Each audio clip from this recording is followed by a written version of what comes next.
On va juste aller voilà, dans le stade d'Olembe que vous citiez à l'instant avec le président de la CAF, Patrice Motsepe, qui est en train de faire le discours inaugural devant le public de cette magnifique enceinte camerounaise. Et ben nous, on va aller voir ou plutôt écouter nos commentateurs en direct. Ce sont Lilian Gatoun et Patrick Mboma, les petits vénards qui sont dans ce stade d'Olembe. Bonjour à tous les deux. Parlez-nous justement de ce stade qui lui aussi a été décrié. Est-ce que voilà, tout est fin prêt pour accueillir cette magnifique compétition?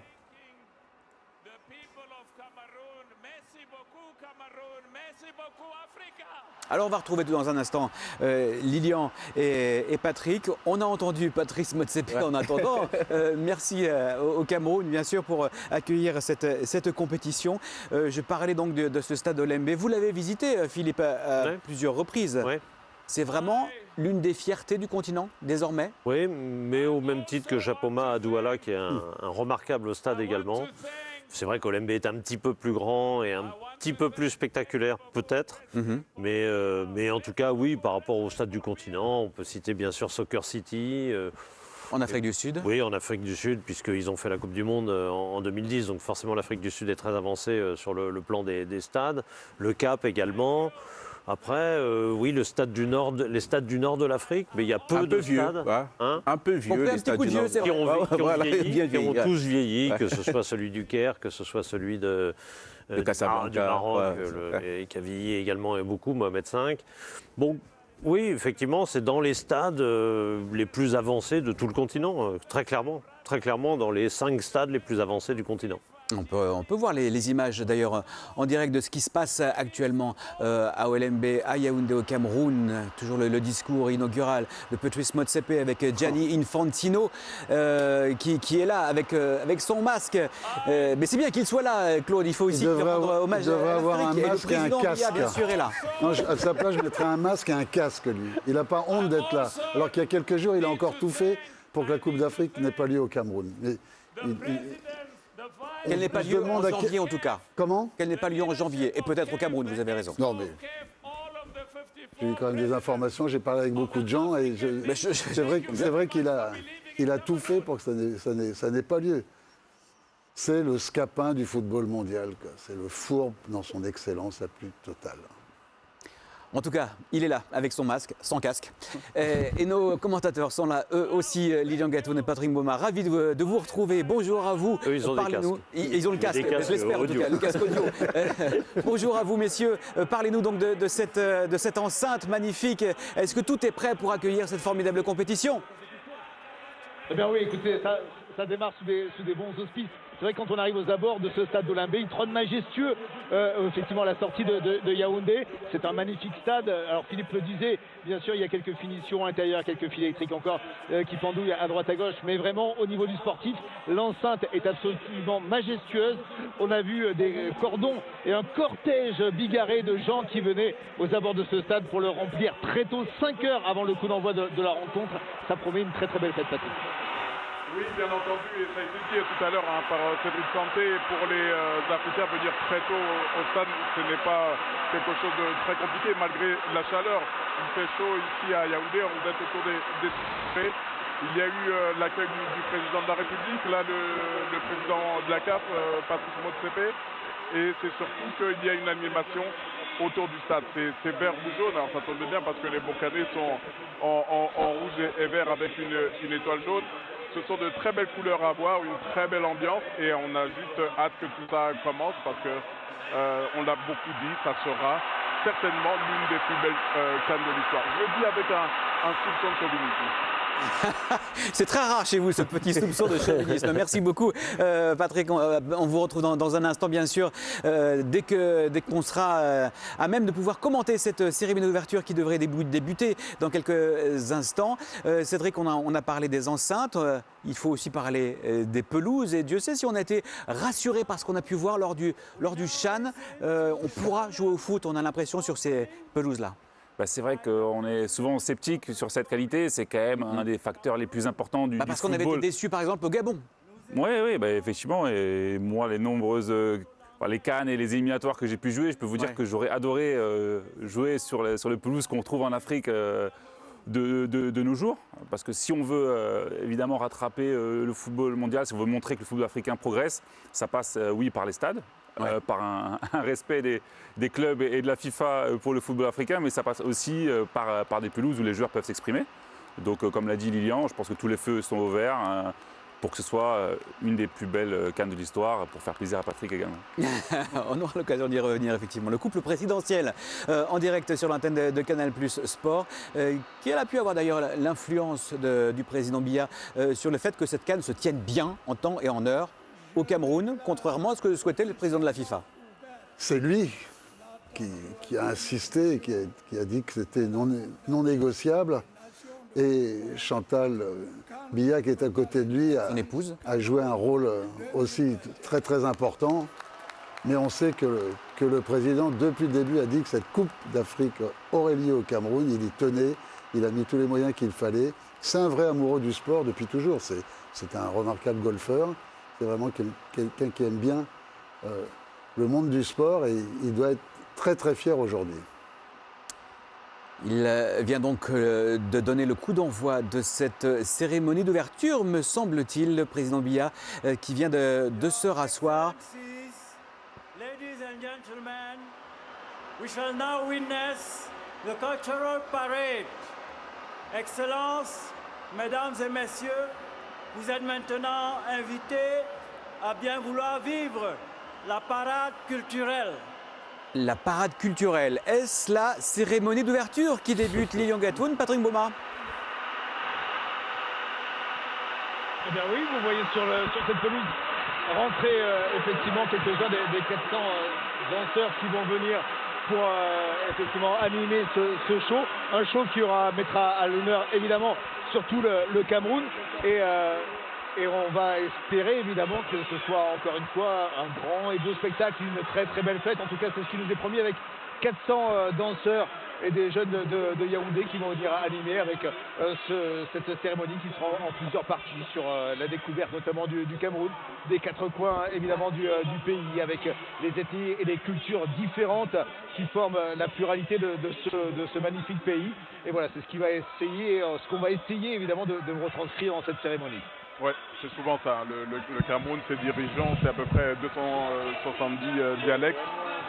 C'est souvent ce qu'on cherche à mettre en avant lors des cérémonies d'ouverture. On a eu celle récente du Chan, un peu plus en amont, celle de la Coupe d'Afrique féminine. On va voir. Je n'ai pas plus d'éléments sur cette édition-là. Voilà, donc cette cérémonie d'ouverture qui s'annonce dans un pays qui, Patrick l'a déjà plus ou moins évoqué, c'est un pays qui est pluriel, le Cameroun. C'est un pays qui est pluriel déjà au niveau linguistique, puisque c'est un pays complètement bilingue par constitution. Oui. Et puis c'est surtout le Cameroun, et les Camerounais ne cessent de répéter, c'est vrai, on dit que c'est l'image de l'Afrique en miniature. C'est-à-dire que vous avez quasiment toutes les topographies possibles dans ce pays. Au nord, le désert, les montagnes quasiment d'Auvergne à l'ouest, avec toute la partie volcanique autour du mont Cameroun, des grandes plages de sable blanc au bord de l'Atlantique à Kribi, un centre où la forêt est majestueuse avec des arbres immenses. C'est-à-dire qu'on retrouve à peu près toutes les caractéristiques qu'on peut retrouver sur tout le continent africain dans ce petit pays relativement à l'échelle de l'Afrique qu'est le Cameroun. Donc voilà, une Afrique en miniature, j'aime beaucoup cette image-là pour ce qui est de la géographie de ce pays et de l'essence même de ce pays qu'est le Cameroun. Et sur un plan sportif, Philippe, le Cameroun, c'est aussi un géant d'Afrique. C'est une sélection, un pays historique dans l'histoire de ce sport-là. Oui, complètement. Il ne l'a pas été tout de suite, puisqu'il a le point de départ, c'est l'organisation de la CAN en 1972. Un peu pas forcément voulu au départ par le président de la République, puis finalement on s'y est mis et puis on a essayé et on a voulu gagner cette CAN que le Cameroun n'avait jamais gagnée à l'époque. Échec en demi-finale contre une équipe du Congo que Claude Leroy en tant que joueur avait préparé. Anecdote qu'il pourra raconter en temps utile. Oui, avec son équipe d'Ajaccio. Bref, on ne revient pas sur ces détails-là. Le Cameroun est battu. Et dès lors, l'État camerounais décide qu'il faut gagner. Il faut gagner en football, donc ça passe par les clubs qui deviennent des espèces de sélections nationales. On n'hésite pas à transférer les joueurs pour jouer les compétitions. Le canon, etc. Oui, mais c'est des clubs où de temps en temps on rajoute, tiens, il nous manque 2 joueurs, on rajoute des joueurs du club d'à côté pour la booster et gagner les Coupes d'Afrique. Et l'équipe nationale vient à partir de 1984 gagner la CAN et puis Claude Leroy dans cette histoire. Dès 82, la Coupe du Monde, déjà on il y a déjà 82. Mais déjà en 72, quelques mois avant, le canon de Yaoundé gagne ce qui correspond aujourd'hui à la Ligue des Champions contre Ashanti Kotoko du Ghana. Donc c'est déjà le début d'une énorme performance avec beaucoup de joueurs du canon dans l'équipe nationale. Et c'est pour ça que avec un match amical qui avait eu lieu peu de temps avant la compétition, où le Cameroun avait battu le Congo 7-1. Excusez-moi du peu. Donc les retrouver en demi-finale, ça paraissait être une performance peu difficile à réaliser. Et oui, nous, on se retrouve au Congo-Brazzaville à les aider dans la préparation avec l'équipe d'Ajaccio pour une simple raison. Moi, je n'y suis pour rien du tout. C'est que 2 de nos meilleurs joueurs, et surtout l'un, était François Mpelé, le capitaine de l'équipe du Congo-Brazzaville, et Jean-Bertrand Belekita. Les histoires de Claude Leroy, il y en a des centaines. C'est notre grand témoin. Mais notre grand témoin et notre grand écrivain également, qui nous a sorti une très belle autobiographie. Lorsqu'on était joueur dans cette canne-là, d'une autre sélection, le Mali par exemple, ça représentait quoi le Cameroun ? C'est une référence. C'est une référence et comme l'a dit Philippe, c'est une nation qui gagne. Alors c'est vrai qu'ils ont cet esprit, on le retrouve même chez les anciens joueurs. Quand on échange avec Patrick, c'est un mélange de fierté. Et ça chambre pas mal aussi. Ils peuvent. Parce que lui, il a 2 étoiles sur le blason, forcément. C'est ça, donc cette fierté, cette espèce d'état d'esprit. Les Ivoiriens, depuis qu'ils ont gagné la CAN, ça se rapproche un peu, mais les Camerounais, c'est quand même... Deuxième nation la plus titrée, quand même. 5 consécrations en Coupe d'Afrique des Nations, derrière les 7 de l'Égypte. Ça place le Cameroun tout en haut. Et puis même les éditions où ils ne sont pas forcément favoris, c'est un grand pays de football avec des individualités en plus pour nous qui avons évolué un petit peu en France. Il y a eu beaucoup de joueurs qui sont passés par le championnat français, donc on les côtoie au quotidien. Et puis les voir en équipe nationale, toujours quelque chose d'assez important de jouer le Cameroun. Oui, on connaît effectivement cet esprit camerounais qui fait qu'il n'est jamais battu d'avance et il faut toujours se méfier de ces lions indomptables.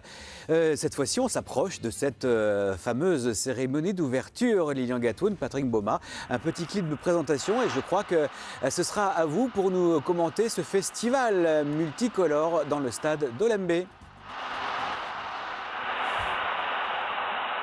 Regardez le lion qui trône sur le stade d'Olembe en réalité virtuelle pour ce show effectivement pyrotechnique. C'est le lion qui sera évidemment à l'honneur pendant un mois dans cette Coupe d'Afrique et même sur nos antennes. On a la chance d'avoir le nôtre de Lyon qui est prêt, qui est lui aussi affûté, qui tourne dans ce stade d'Olembe, Patrick.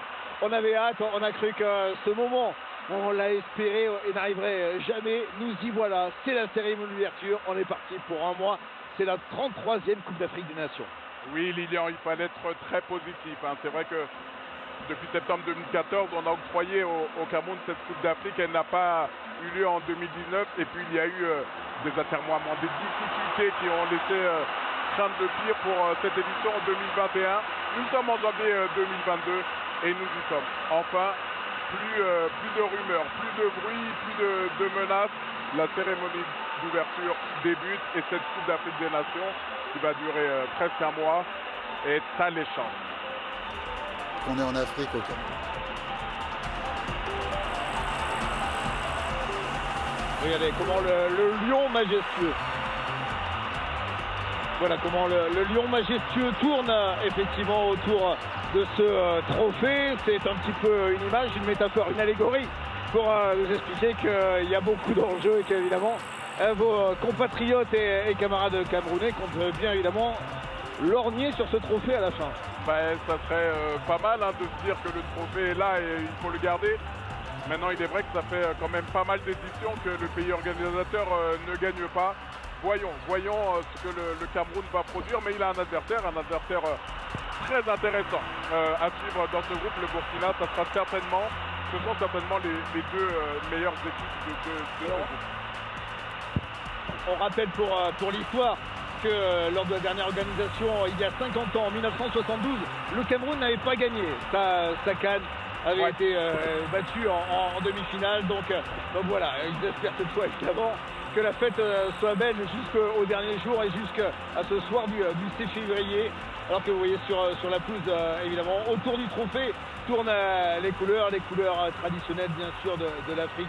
Et sont en train de rentrer avec les couleurs des 24 participants, les drapeaux de toutes ces équipes qui vont participer à cette compétition avec dans leur costume traditionnel venant donc des 4 coins du pays, représentant toutes les cultures et toutes les langues de ce beau Cameroun pour une célébration et une retrouvaille sur la pelouse du stade de Lembe. Ouais, on retrouve effectivement les 24 nations, les joueurs habillés avec les couleurs de chaque équipe. C'est une animation, on se doutait, tout en couleurs. Il y a aussi beaucoup de danse. J'imagine qu'il y aura une diversité de chants et de danse pour parfaire, je dirais à peu près à toutes les formes de danse et de culture, parce que dans la culture camerounaise, il y a des cultures intrinsèques. Ben, au niveau des chants, ça sera tellement diversifié qu'on ira même chercher des chanteurs congolais. En l'occurrence, Fali Ipupa tout à l'heure. Voilà donc, on l'a dit un peu comme on l'avait pu le voir lors du tirage au sort de cette 33e Coupe d'Afrique des Nations. Et ben voilà, tous les danseurs avec la culture traditionnelle de chacune des régions, comme le rappelait Claude, aussi diversifiée évidemment que celle du littoral ou les montagnes un petit peu plus à l'est du pays.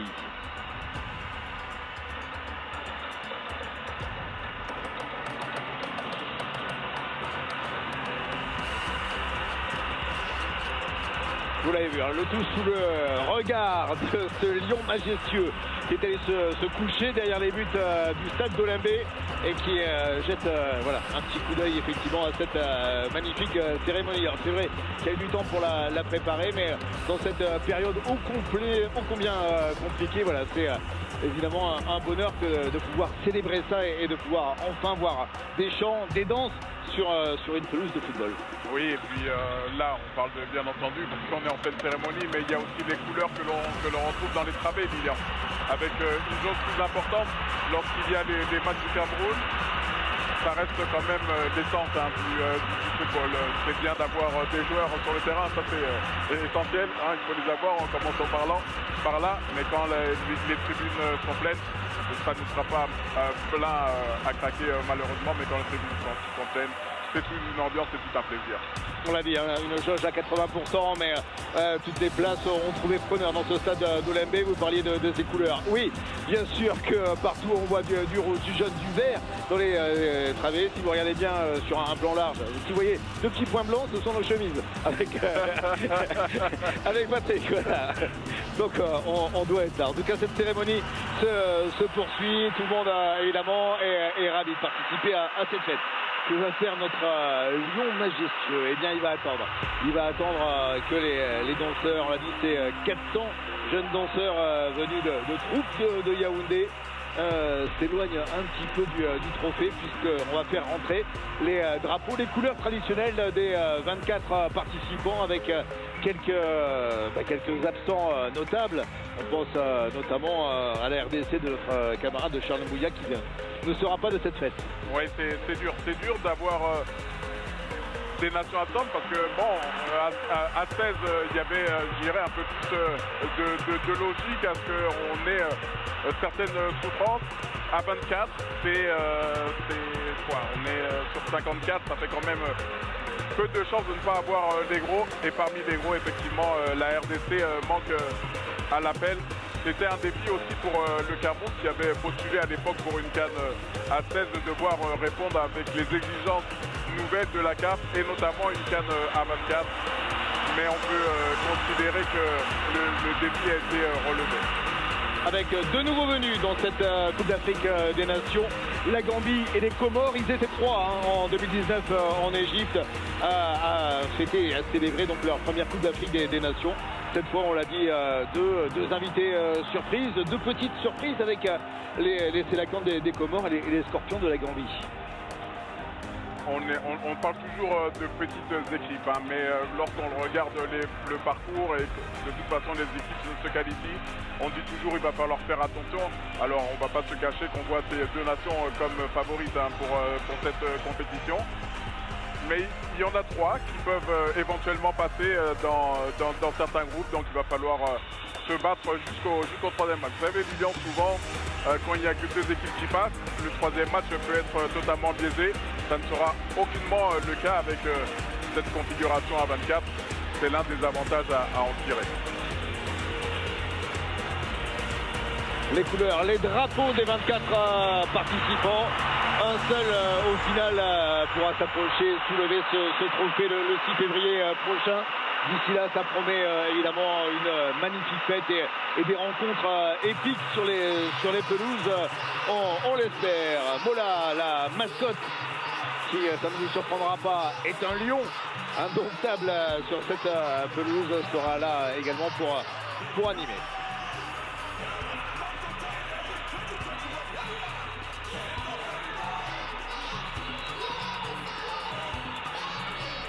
C'est le collectif hein, Africa Smile qui nous chante ce qui sera donc l'hymne de cette CAN Cameroun 2021.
Voilà, un chant qui aura le mérite effectivement d'être festif et de rassembler, chanté par Africa Smile, on est tous ensemble, qui promet d'être un véritable slogan. On est fou de foot et c'est clair qu'on espère que vous passerez tous un mois exceptionnel. On parlait de l'hospitalité, Patrick nous vantait l'hospitalité camerounaise. Et ben, les camarades de Kinshasa auront un peu participé à la fête grâce à ce chanteur. Oui, Fali Poupa, c'est quand même un monstre hein, sur le continent.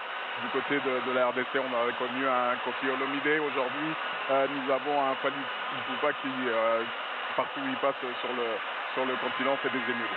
Bah, moi je reste Zaiko Langa Langa, je suis à l'ancienne. Désolé. Vous avez vu les images aériennes de ce stade d'Olembe. On l'a dit, tout est prêt. La fête va pouvoir battre son plein dans quelques instants. On va débarrasser un petit peu le décor. On va libérer cette pelouse pour que les deux équipes puissent venir participer à l'échauffement. Et puis dans quelques instants, on va bien sûr se retrouver ici pour le premier match, le lancement sportif de cette 33e Coupe d'Afrique des Nations avec cet alléchant match d'ouverture Cameroun-Burkina Faso.